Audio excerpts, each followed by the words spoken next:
Welcome back to After Battle. I'm your host as always, Daniel Levi, your co-host Shaq.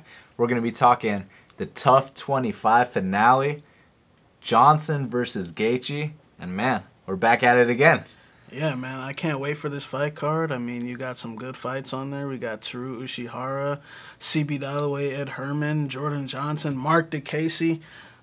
This card couldn't get any better, and we got another one the next day, so I'm pumped.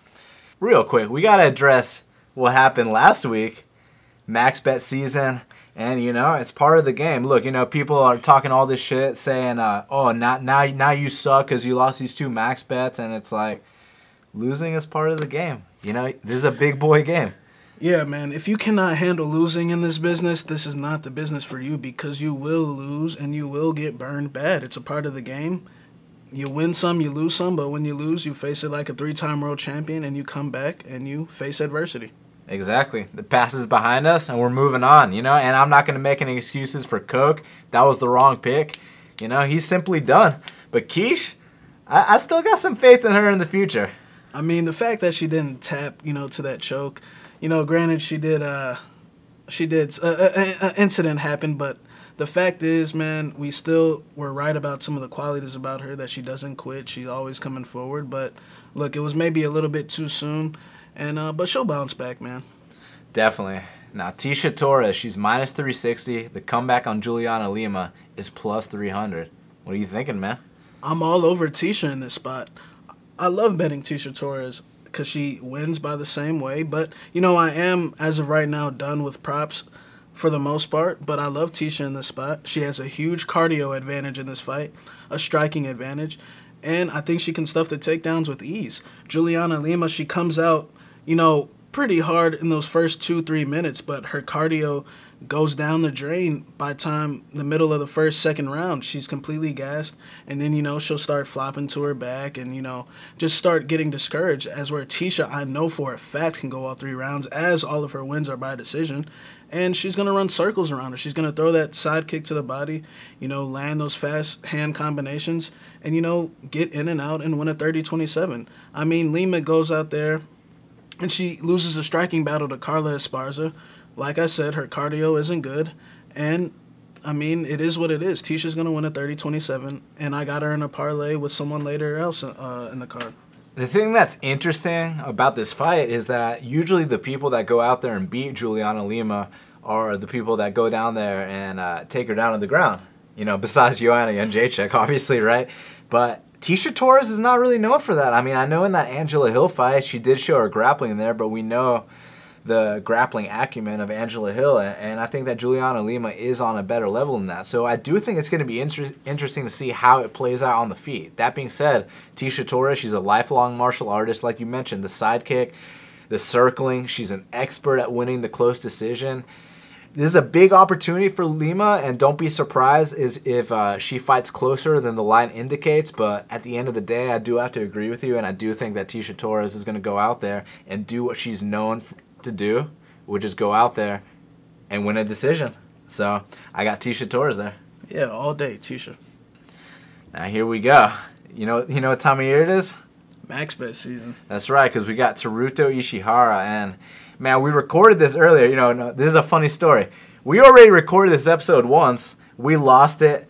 Technical difficulties. But we're going to get right down to business because now it's minus 300. It was like minus 270 when we were talking earlier. It's minus 300. I bet this at minus 215. But look, we got Teru Ishihara, minus 300, taking on Maynard, who's plus 250. And I mean, does Gray have a shot here? What's going on?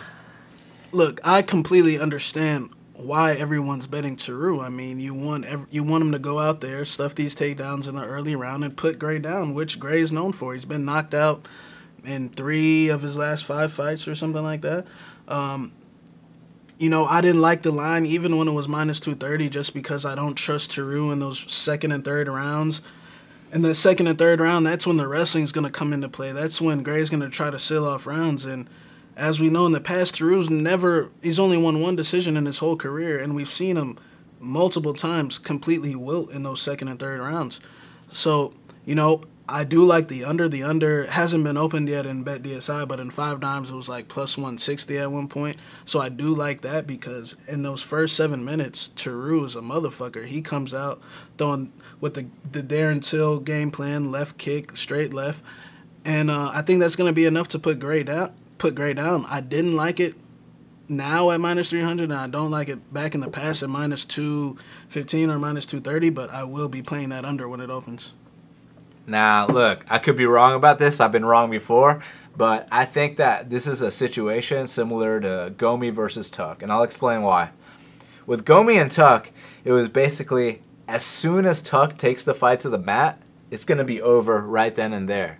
With this fight, as soon as Teruto Ishihara lands that left hand, the fight's going to be over right then and there. So I basically think it's going to go down basically like that. I think that Gray Maynard at this point is too slow. You know, his reflexes just aren't there anymore. His chin, obviously, let's not even talk about that. That's clearly not there anymore. And, you know, he's coming in here for a paycheck. And, you know, much respect to him. I was there when he was challenging Frankie Edgar for the belt in the trilogy. Unbelievable fight. He's a legend, you know. But like you saw last week with BJ Penn, this shit gets sad, man. The fight game, there's no feel-good stories. You know, here and there is, but at the end of the day, this is cold-hearted reality. And I think that Teruto Ishihara, he's going to do what he's best at, which is circling on the outside, and out of nowhere, he leaps in with that straight left, and then he dips his head, steps out to the right, so he overcomes either your left hook or your right hand, depending on which stance you're standing from, and then he comes back with another step through left hand. It's kind of like when we saw Andre Ward fight Kovalev the other week, and you know, out of nowhere he leaps in with that straight right, and you know, but this is kind of a poor man's level, obviously, but still, he's got the kind of idea, he's got that kind of concept, that idea going down, and I think that that's exactly what he's going to implement here against Gray Maynard. Now, I know the talk is, well, what if he doesn't put him out early? You know, what's going to happen if Gray Maynard goes out there and wrestles him? And honestly, I'm not too worried about that. In that third round, Teruto dropped Hirota. You know what I'm saying? In that third round, he dropped Artem. So the talk is, you know, that he gasses a lot, but he was dropping dudes in the third round as well. Yeah, he did drop him, but, you know, he had a bad lapse in fight IQ. He tried to go in Artem's guard, and, you know, when they worked back up to the feet, he got taken down with a basic schoolyard headlock, and it was just disappointing on his part. So that's why, you know, at that line, I didn't want to play it. But I'm definitely on him, you know, knocking Gray out early in the fight. That's why I'm playing that under. But if this fight hits round 2 and 3, the people that played him straight, I know you guys are going to be holding your breath just because it's past. And, I am skeptical about betting against these guys that are done because, you know, I've been burned in the past. But I think Teruto will get the job done here. Yeah, no, I mean, I personally, well, also, I joined you on the under. Let me just add that. I put 2 units on the under at plus 140. I wish I hit that plus 165 last night, but it is what it is. Still better than the opener at plus 125. But, you know, I think the under is going to hit here. But even if it doesn't, I think that Teruto goes out there and wins the decision, man. Well, you know, you made that comparison to Tuck and Gomi earlier. You know, I slightly view it differently because Gomi has nothing to offer. You know, if this fight becomes a war, all he can do is stand and bang, as where Gray can seal off rounds by getting a takedown if Teruto's tired, and we know he'll ride out that top position. Even though I do think Gray's wrestling has diminished too, even though his chin is diminished, I think his wrestling. I think his wrestling's diminished too. I mean, he's struggling to take guys down. Where in the past, I mean, he'd be the bully and just muscle you down with ease and ride you out on top. I still think his wrestling's good enough to get Teruto down if Teruto gets tired. But like we said, Teruto needs to come out here for this round and a half, and put him down. I think that Teruto's got those bases covered, though, because, I mean, you saw the kind of form Guido was in last week when we counted him out. He goes out there, he looks like he's in vintage form. Teruto's putting in work with guys like Guido. He lives with the champion, Cody Garbrandt. So he's training with him every single week, every single day. And all those killers are alpha male. Chad Mendez. So I think he's he's doing the right things. He's addressing everything he needs to address to go out there and defeat Gray Maynard in the first round. So I got 5-unit max bet, minus 215, and 2 units on the under at plus 140. Let the chips fall where they may, right? So next up, Aspen Ladd is -120, and Jessica Ai is +100.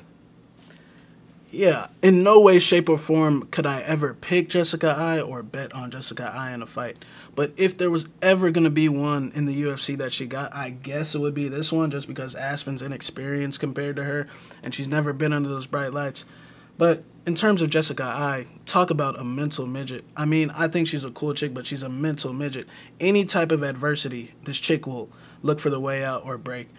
She has a problem working her way back up to her feet. If you go back and watch her UFC career, you can count the amount of times with about 2-3 fingers that she's worked her way back up to her feet. And Aspen Ladd is really good on top. I mean, we've seen her maul some chicks in Invicta, like leave them bloody, leave them battered up. The thing with Aspen is, you know, she's not that good. I mean, she moves forward. I like her aggression. She moves forward all the time, and her hands have significantly improved since she made her debut, like when she fought Amanda Cooper. But like we said, Jessica Ai, she goes in there against Miesha Tate. She gets cracked with the right hand, completely checks out.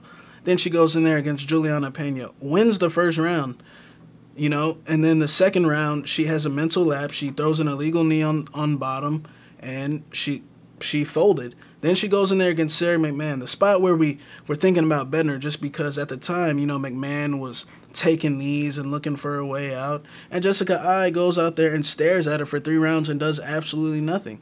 Then she goes in there against Betch, wins the first round, tries to coast, and stares at Betch for 2 rounds and then complains about a robbery. This chick is done, in my opinion. I wouldn't be shocked if she got this one, but the pick is definitely Aspen Ladd. She's improving at a good rate, and it doesn't take that much to break Ai. Just put her through some adversity. You know, keep that pressure on her. Even though she's a striker, this shit gets hit with big shots every single fight, and she will wobble. We've seen her wobbled several times, so I'm gonna go with Aspen here. I'm not gonna bet it unless Aspen somehow, some way, you know, became like a +120 dog. But the pick is Aspen. I'm with you, man. I mean, what else is there to say? I mean, look, Jessica Ai, she is a mental midget. You already mentioned that. She quit after the Miesha Tate fight. And it hasn't been the same since. You know, it's... I think it was more of a case where everyone fell in love with her attitude and, like, her looks, I guess. And people bought into that hype, saying, like, she was going to be the one to dethrone Rousey, and she's got such good boxing. But when you watch the tape... And she's hot. Every time she moves back, her head pops up, her chin pops up in the air. She's got like that tall man syndrome, and she gets clipped. You know, Betch landed a couple big hand rights, and Sarah McMahon landed big hand rights. This chick got rocked by Miesha Tate, almost knocked out. She got rocked by Sarah Kaufman in the fight that she won. So this chick is on the decline for sure. You know, I don't know how she's still in the UFC, you know, probably because she's teammate of the champion, but it is what it is. And, you know, if she does win this fight, she will definitely be on auto fade. It's one thing to have skills. It's another thing to have the fight in you. Exactly. You know what I mean? And she's got the skills. The thing is, her jiu-jitsu isn't bad. Like, she's shown glimpses that her jiu-jitsu is good. It's just adversity. She just cannot come back from it. You know what it reminds me of, man? It kind of reminds me of BJ Penn, because, look, you know, BJ Penn showed he can go out there, he can drop Dennis Seaver, he can get to side control in a UFC-level fight, right, at this point in time, right? But as soon as he got hit in that 3rd round, he completely stopped fighting. Yeah. And that's exactly what happens with Jessica Ai, you know? She can come out there, she can start swinging early, but right after that, you know, as soon as she gets tagged, she checks out. She stops fighting, and you can't afford to have that when you're picking someone, when you're betting these fights, and that's what you're gonna get with Jessica Ai. So, with that being said, I got to go with Aspen Ladd, who is improving every single fight, like you mentioned, who is, you know, big for the weight class now. I know she didn't look big in that fight with Amanda Cooper, but she was like 19 back then. Yeah, man. she's like my age. She's like 22, 23, and she's improving. Like we said, her last fight against Sijara Eubanks, it was her first fight where she didn't, you know, where the fight didn't contest mostly on the ground. She boxed for all 3 rounds, and I mean, her activity rate was just off the charts, constantly moving forward, constantly throwing combinations. She does get hit quite a bit, but Ai's activity rate is just dropping every single fight. She's just going out there and staring at you, so... Yeah, Ai breaks easily, and Aspen Ladd, I mean, she's also been putting in work with Marion Renault, so You know, I mean, if you're sparring with someone like that every day, who we can both and Megan Anderson, we can both agree both of them would break Jessica. She's training with higher level opposition than she's facing inside the octagon. So got to go with Aspen Ladd there. So next up, they fucked up the order again on best fight odds. CB Dollaway is -190. The comeback on Ed Herman is +165. Now, were you surprised that this wasn't a pick'em, man? Especially considering that these dudes, they're 10 years, they're both vets. I mean, CB's coming off, he's lost 4 of his last 5. Why is he almost a -200 favorite here? I mean, there's a good question here. When's the last time CB won a fight?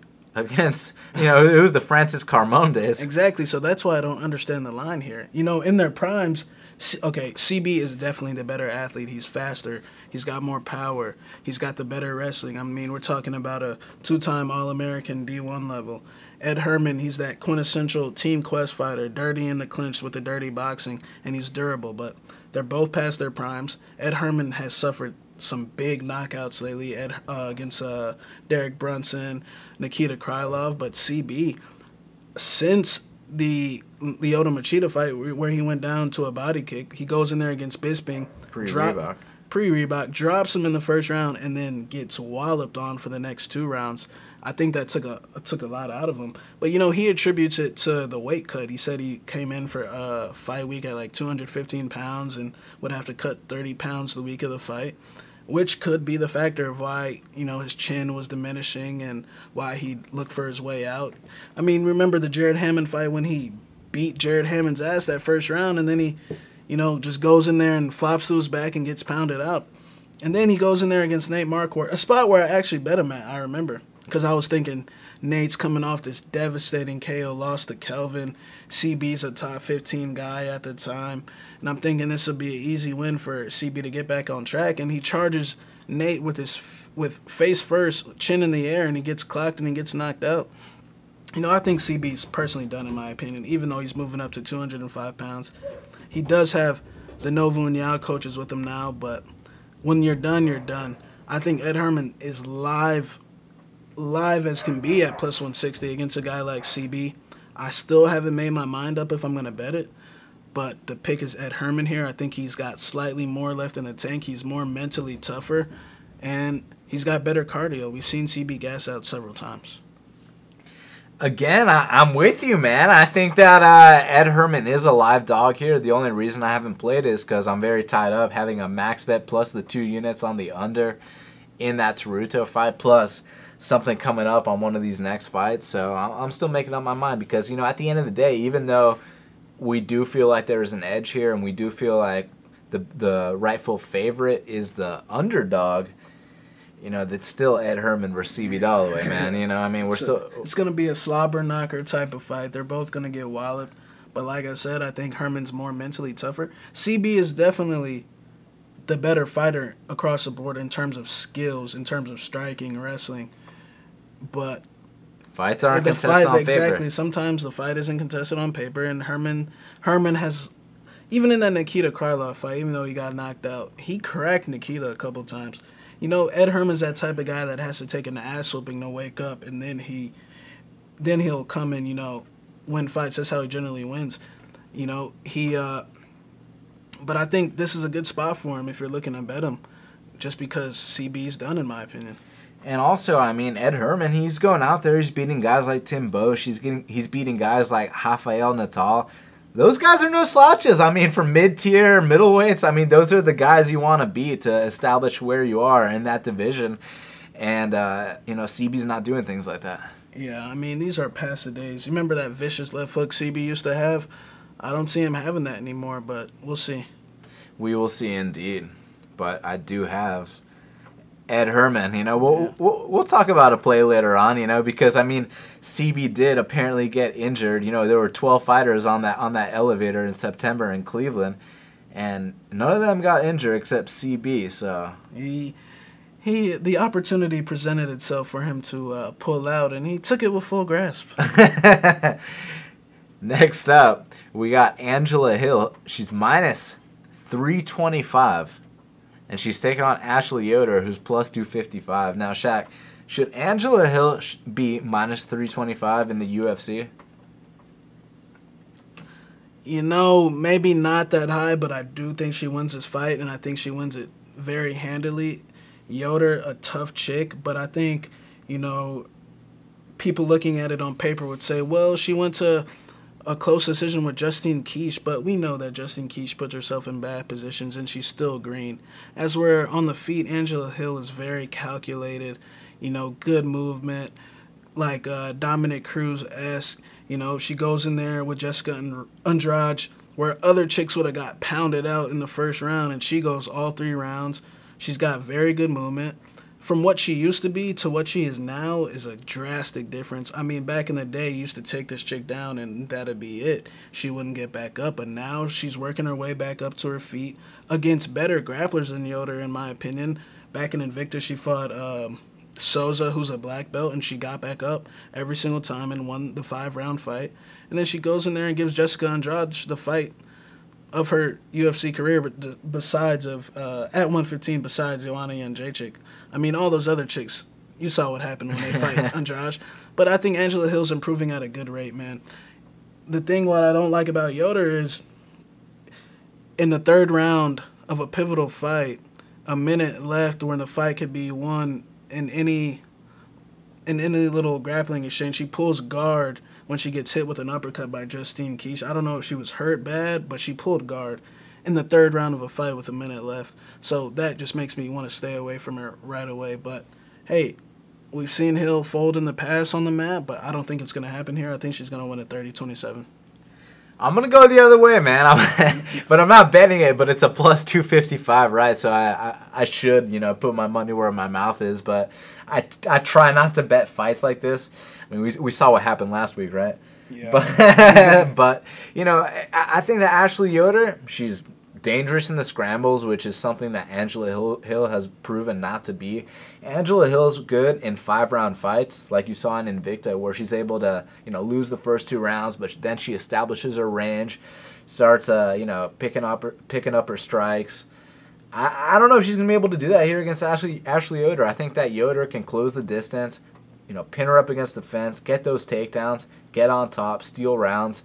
I think her pulling guard was simply due to Justine Kish's pressure. And like I said, man, that's not what Angela Hill brings to the table. I know that striking is real sharp, and if this is contested on the feet, and if Yoder decides to test her stand-up, then Angela Hill's going to walk away with the victory. But this should be lined closer, and I'm going to go with Ashley Yoder to choke out Angela Hill. Interesting.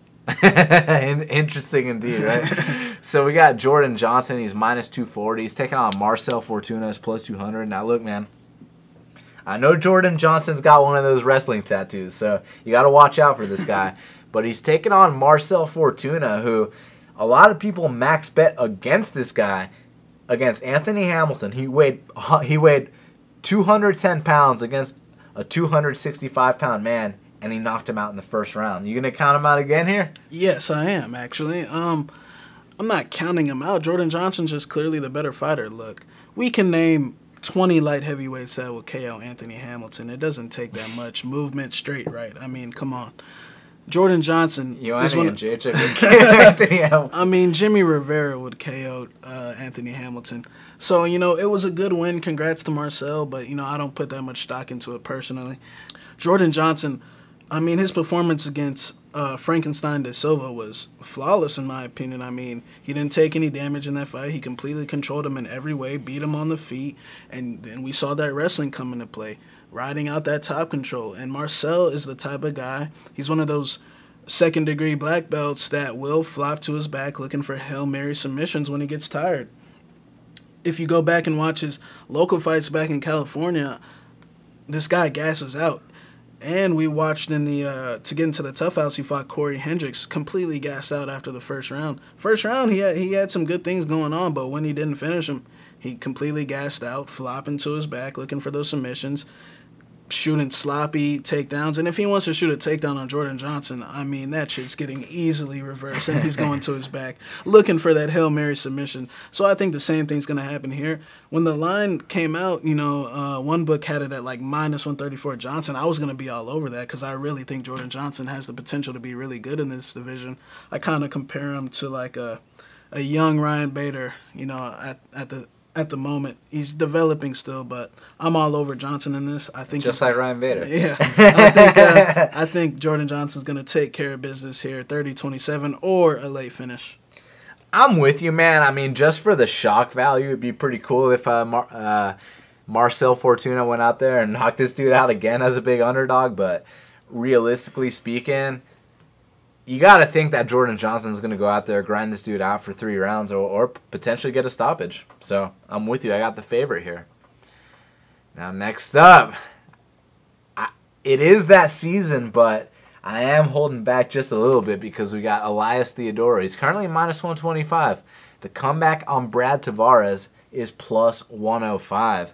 And you think that Elias is going to get another shampoo sponsorship after this fight? No, he's probably going to lose it after this fight, to be honest. But here's the thing. When this fight got announced, I told you like a month in advance I'm going to be all over Brad in this spot because Brad is clearly the better fighter in my opinion. Elias is known for basically throwing a lot of volume on his kicks and, pushing guys into the fence and getting them down, I guess. But that's not going to happen here. Brad is known for stuffing against the fence. Look, in that Caio fight, that's him coming off a 2-year layoff. And he reversed Caio in the clinch every single time. When Caio did briefly take him down, what happened? Brad pushed his head down, reversed him, and got back to his feet. Brad's a lot better striking. He's way faster. Better hands. Elias has no threat with the hands. Brad has nothing to worry about coming inside. When Brad loses, it's against guys like Robert Whittaker, Tim Bosch, guys that are going to knock him out. Yoel Romero. Guys that he has to worry about, coming in. He ain't going to have that in this spot. And, Elias, he throws a lot of volume with his kicks, but he will slow down. That volume will slow down in rounds 2 and 3. He'll stand there just straight, and, he's going to get leg kicked in this spot. I will give Elias credit. He knows how to push through when he's tired. He's very mentally tough. In that Maheda fight, he took a severe ass whooping, and he still stayed in there for all 3 rounds. But Brad ain't going to try to test his wrestling against Elias, even though I think he can beat him in that area. He's gonna put it on him on the feet. And, when Elias throws that slow kick in the second round, Brad's going to counter him with ease, and he's going to make him look bad. I think this is going to be an eye-opening performance, and I think Elias is going to get exposed here. Yeah, I got a lot of respect for Elias. He's been able to go out there and win these fights. He had that vagina cut over his forehead against Santos, and he made it to the final bell. But I think he's very lucky to be in the position he's in, Shaq.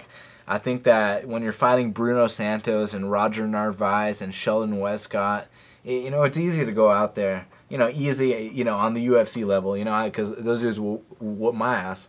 Maybe, right? No. These guys will whoop my ass, right? So, props to him. But as far as I'm concerned, he's 2-1.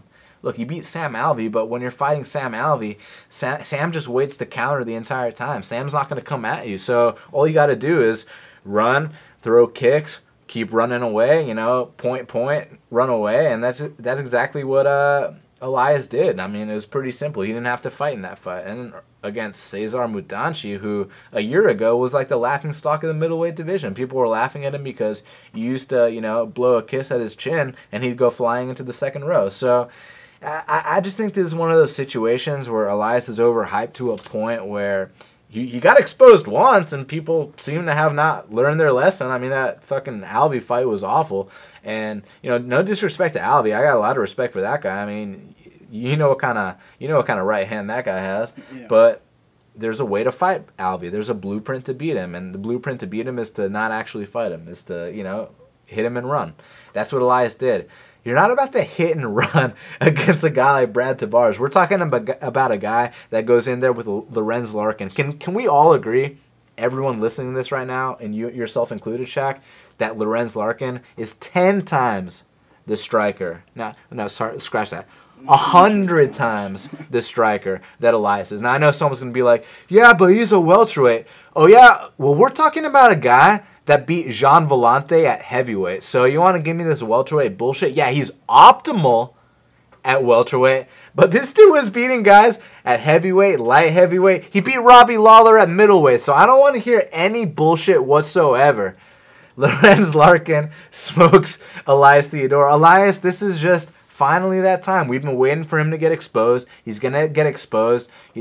I hope he can keep his shampoo sponsorship, man, you know, because, look, we're here betting on fights. We're fans of the sport, but we don't wish anyone harm. You know, you see all these people once the fight's over and they're rubbing it in the fighters' faces, you know, rubbing losses in. It's like, the fuck is wrong with you? Look, this is a competition. Once the competition is over, you shake hands and you move on. But the competition is not over at this point, and I think that Brad Tavares is badly going to expose Elias Theodorou. I think he's going to kick him with some very hard leg kicks, which is going to stop that forward pressure of Elias Theodorou. I think that Brad's almost going to laugh off, you know, the little pitter-patter strikes. You know, people like to talk about how Bisping has pillow fists.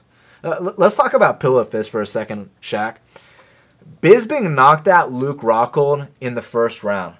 A couple years ago, I was talking about how Bisping has, you know, 17 to 18. You know, the number might be different. One of you nerds could let me know what the actual number is on the Bisping KO count for his career. It was like 11 or 12. But, no, bro, I'm thinking 17, like, straight up. Like, I think it's like that. You know what I'm saying? But Bisping knocks out, what's his name? You know, Rockhold in the very first round. You know who's not knocking people out in the very first round? Yeah, nice. Yeah, not Elias. So I was saying that, you know, if Bisping's known for his pillow fists, what's the step down from pillow fists? I mean, when you're throwing the Brian Ebersol hammer fist from a standing position to get inside, that just shows you how your striking is limited. All he has is kicks. Like we said, Brad has nothing to worry about coming inside.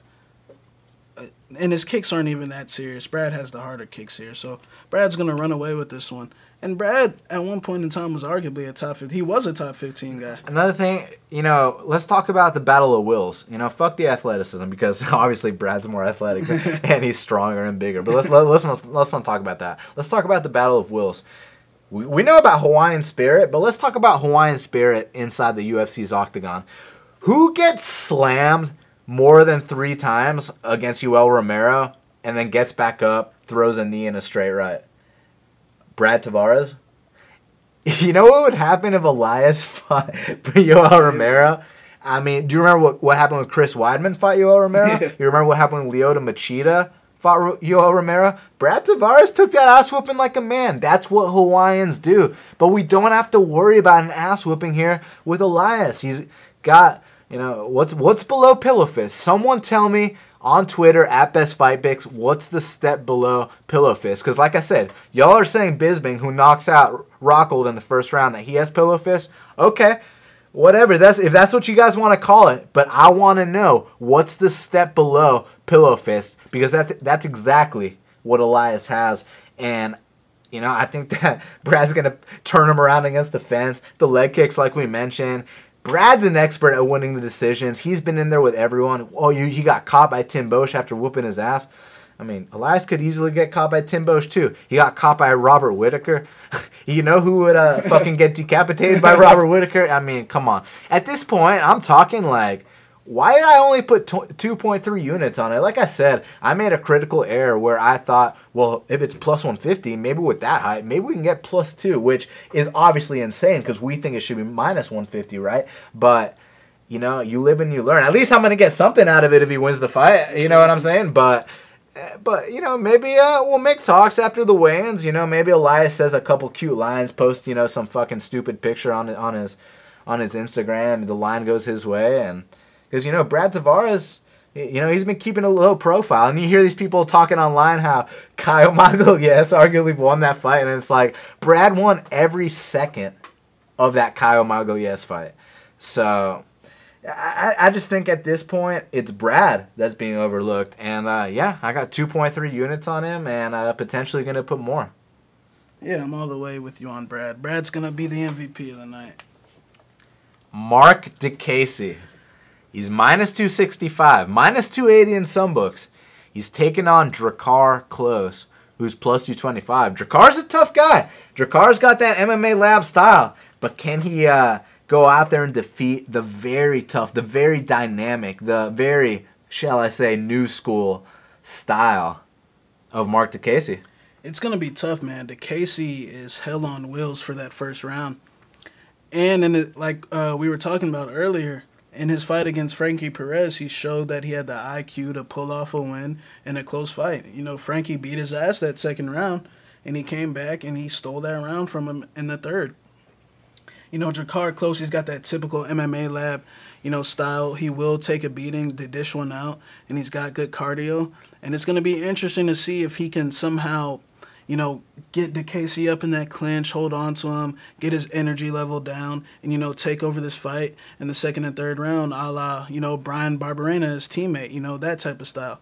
But, I do think DeCasey's going to get past this one, but I am looking to fade DeCasey in the future just because I think him gassing out is going to happen very soon. I mean, when you throw techniques like that, your energy levels just decrease. So I think eventually he will gas out bad one of these days. DeCasey, I do think DeCasey's going to win this, but it's going to be a fight. It's going to be a tooth and nail fight. Drakkara's going to get dropped a couple of times, but he's gonna wobble DeCasey as well. But DeCasey seems like he's got that spirit, and we're going to find out about it. But I think he'll win this 29-28. What I love about a guy like Mark DeCasey, people are going to think, oh, it's that kick he landed against Teemu Packalén, and it's the fact that he knocked him out cold in spectacular fashion. What I love about Mark DeCasey is that it's 1-1 against Frankie Perez going into that third round, and he knew what he had to do to get the victory. And he didn't go out there with flash. He went out there with fundamentals, took him down, stole the round. That's what I like to see when I'm picking a fighter. Like we said, Drakkar Klose got that lab style. If Mark DeCasey starts the gas, Drakkar could take over.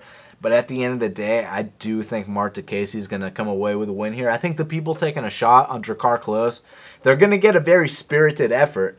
He's going to come to fight. Don't get me wrong. Drakkar's no slouch at all, man. He made it to the state champions and state championships in wrestling. Drakkar is no slouch, but I do think DeCasey, at this point in time, has what it takes to get a decision here. So I'm going to go with him. James Krauss is taking on Tom Galiardo. And it's interesting, man. I mean, Tom Galiardo, he overperformed, man. I mean, who would have guessed that he would have been in the semifinals of this season of TUF? And here he is in the UFC fighting James Krauss. Yeah, I mean, Tom overperformed, like you said. He overachieved, but, I think his road is going to end again here. I see this being easy money for Krauss. Look, Krauss just fought a big, strong wrestler that's way bigger than him. But I don't think Tom has that same entry or that same wrestling grind. If he gets on his back, then, hey, it's anyone's fight. But I see Krauss walking away with this very easily. Yeah, and I mean, we just saw James Krauss going in there and taking down a D1 wrestler and Jesse Taylor. You know what I mean? With Galiardo, it's a feel-good story, but you know the deal with MMA. Unless he gets your back, he's not going to win. And you saw in that Diego Lima fight, he was a fish out of water on the feet. So I think James Krauss is going to look pretty out there and, front kick to the face, pop, and either finish him. Because, I mean, he has been looking more aggressive as of lately, or easy 30-27. So I got James Krauss for the victory. And then we got Diego Lima versus Jesse Taylor in the finals of the Ultimate Fighter 25. And I mean, talk about a redemption story. Diego Lima, who made it to the finals the first time, but he just wasn't ready at the time. And with Jesse Taylor, we all know what happened there, man. So, it kind of feels good to have both of them in the finals here.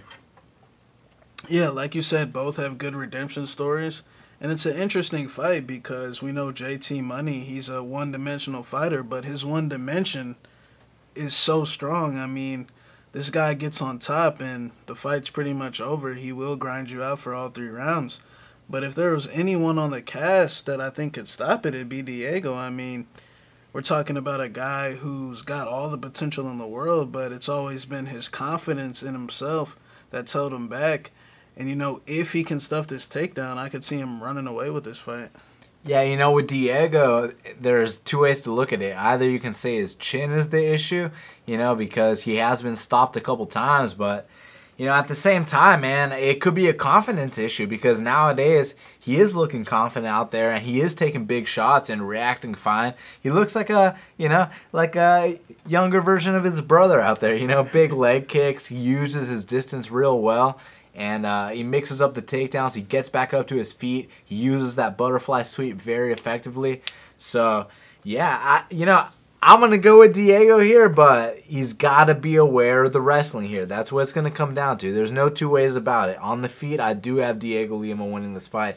It's going to be interesting where they line it. I personally think they're going to have Diego Lima around the plus 125 area. What are you thinking? Yeah, something like that. Maybe even a little less, plus 110, plus 115, just because Diego's had all the time in the world to prepare the stuff for a takedown. So, and we know that JT's one-dimensional. But, yeah, I think it's going to be like plus 110, plus 115, something like that. Man, how nice would it be to see Diego Lima bring home that trophy to ATL? But that's not even what it's about here on Half the Battle. I just think that, Diego right now, you saw that last fight. He looked like a young Douglas out there, man. I mean, those leg kicks were big. And I have a theory about his chin. People wrote off his chin. It's two things. Number one, you could say it's all the knockout losses, plus he used to play football, plus Douglas whooping his ass in the gym. Or number two, I think it could be a confidence issue, man, because you saw him get cracked with some hard shots, and he took them fine and kept coming forward. And I feel like he's coming into his own. He finally feels like he belongs here. Clearly, he wasn't ready early in his career. It's just because of his name, he got rushed into the spotlight, but now he's had the time to develop, and he's got a really good style. He's big for that weight class, and just like that, OSP versus Shogun 2 got announced. Fuck, man, I hope Shogun... I hope Shogun OSP is my boy, don't get me wrong, but, you got to root for Shogun, yeah, man. Shogun's the man, bro. Shogun was my favorite fighter when I first started watching the sport, put it that way. I mean, Shogun, you know what I'm saying? And plus, if he goes out there and wins, maybe they can have a trilogy. Yeah. For sure. So, yeah, I'm going to go with my boy Diego, and obviously I'm not betting it. The line's not out. I personally think it's going to be plus 125 Diego. I could be wrong. The main event of the evening, Michael Johnson, he's minus 165. The comeback on Justin Gaethje is plus 145. Now, are you at all surprised that it's not a pick'em? No, I do think Michael Johnson is the better fighter, the more tested fighter. I respect Gaethje. He's violent as they come. I mean, when we're talking about breaking a guy's leg with one leg kick against Brian Foster, I mean, not so many dudes are capable of shit like that. But the facts are the facts. Like Michael Johnson said, he's a sloppy fighter. He gets hit a ton. If there was a stat, like how the UFC has that stat of how many times you get hit per minute, Gaethje's would be like 6 or 7. He gets hit a ton. And I think if Michael Johnson comes out in this fight for the first 2 rounds, and, I don't see Gaethje taking him down. We're talking about Black Yao Johnson. I'm talking the guy with the fastest hips in the division, a guy that shrugs off takedowns, except when he's fighting, Khabib Nurmagomedov, which no shame in that. But against these other guys, these guys aren't taking him down. And I think Michael's going to knock him out within the first 2 rounds. I respect Gaethje. I do think Gaethje will have a good career, just not in this fight, not in his opening fight. It's just a considerable gap of the talent that he's been fighting. But hey, Gaethje with a championship mindset, he's been waiting for this, but I just think it's too much too soon. I feel like they should have gave him something a little more, winnable for his debut, maybe. What would have been a good fight? Justin Gaethje versus James Vick for his debut, That would have been a really good fight. Or Justin Gaethje versus Rustam Khabilov. James Vick would have whooped his ass. But, something a little... Michael's going to whoop his ass too. But, I think... but like I said, I can't trust Michael. Michael, he drops the ball. I mean, he dropped the ball. You remember when he fought Miles Jury back in the day, and he was like top 10, and everyone's like, why is Miles Jury getting this fight coming off the TUF show? Like, this makes no sense. And Miles Jury goes out there and dominates him in every way, shape, or form. Reza Madada, he goes in there, wins the first round, then gets dropped with a head kick and choked out. I mean, like a lot of the lightweights say, he's lost half his fights. He's got 11 losses. But at the same time, he's arguably got the best resume at lightweight. Wins over Tony Ferguson. Tony's only UFC loss. Wins over Dustin Poirier. Wins over Edson Barboza. where a fight where he won every single round and looked amazing. So we know what Michael's capable of. It's just a matter of which Michael shows up. Well, how is he mentally? But I do think the openings are going to be there against Gaethje. But I think Michael's going to put him out. This fight comes down to either how it goes early or how it goes late. Early, I think that Michael can go out there and knock out Justin Gaethje, especially if he comes out like he did against Dustin Poirier. No lightweight on planet Earth is beating the Michael Johnson that came out there against Dustin Poirier. I mean, they call him blackout for a reason. That was unbelievable. Dustin Poirier goes in there with with an uppercut, and then all of a sudden, bang, bang, bang. You know what I'm saying? He was out, man.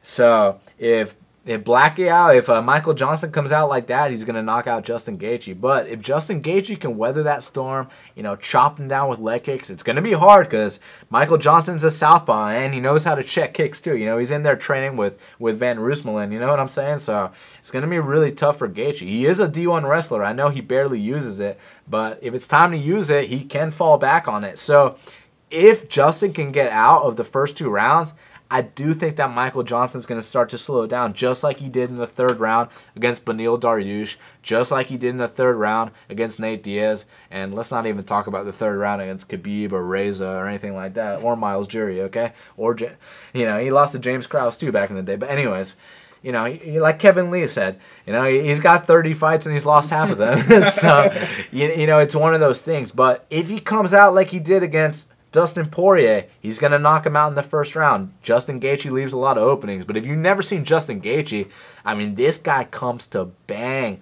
He'll throw somersault head kicks. He'll throw everything but the kitchen sink.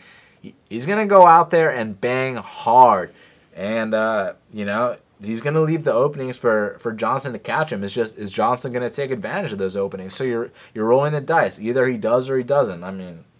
Shit, since everyone's saying he does, I'll say he doesn't. Fuck it. I'm going to go with Justin Gaethje to weather the storm and break him in the later rounds with leg kicks and maybe even take him down and ground and pound. We'll see what happens. But, if Johnson goes out there and stops him in the 1st or 2nd, that's not going to surprise me because that's the exact way that Johnson's going to win the fight.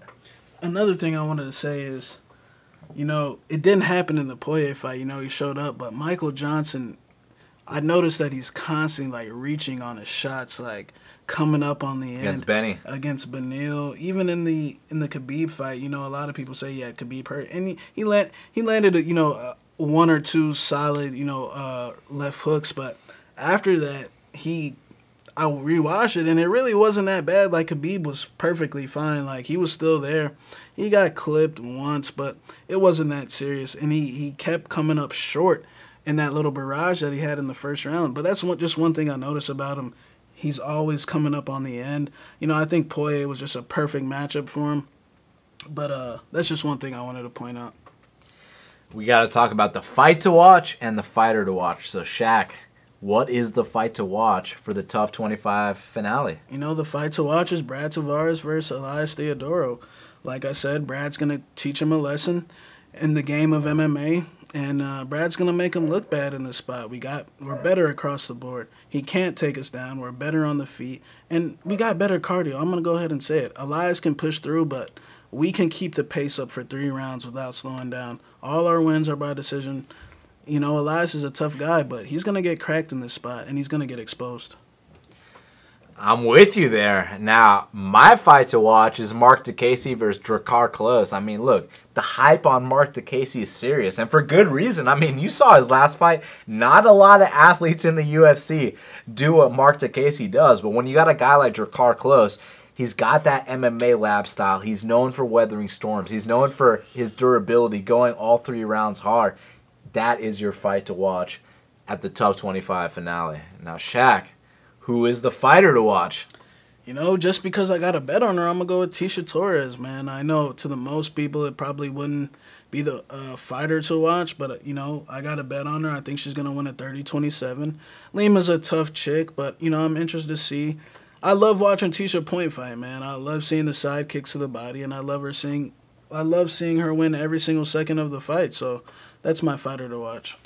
My fighter to watch is Teruto Ishihara. Look, you got a chance to go out there and get a big name on your resume in devastating fashion. If you can go out there and do one of his leap-in left hands, put down Gray Maynard, stop him, get that name on his resume. I mean, it's all going to be big fights from here on out, because even though Gray Maynard is where he is, when you beat Gray Maynard, it's a big deal. Just like when Yair beat BJ Penn, his very next fight is Frankie Edgar. You know what I'm saying? So this is a big fight for Teruto Ishihara. So for that reason, he is your fighter to watch.